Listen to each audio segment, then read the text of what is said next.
கடவுள் மண்ணுலகில் மனிதனை படைத்த பொழுது மண்ணுலகில் எவ்வித புதரும் வயல்வெளிகளில் எவ்வித செடியும் முளைக்கவில்லை. ஏனெனில் கடவுள் மழை பொழிய செய்யவில்லை.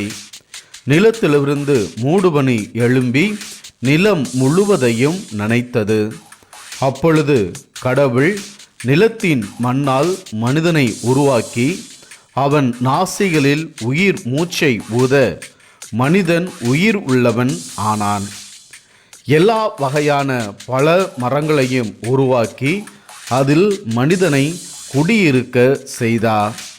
அத்தோட்டத்தில் நீர் பாய்வதற்கென ஏதோனிலிருந்து 4 கிளைகளாக ஆறு ஓடியது. பீசோன், கீஸ்கோன், தீக்ரீச்சு, யூப்ரிசு இவைகளே அந்த 4 கிளைகள். நிலத்தை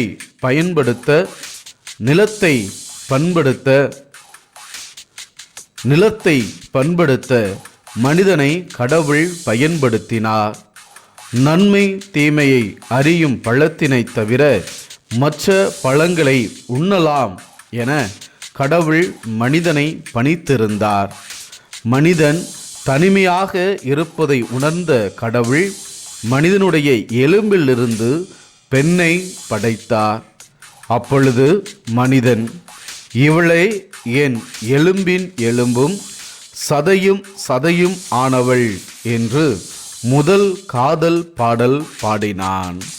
தொடக்க நூல் புத்தகம் அதிகாரம் 2 திருவசனங்கள் 2 முதல் 25 முடிய.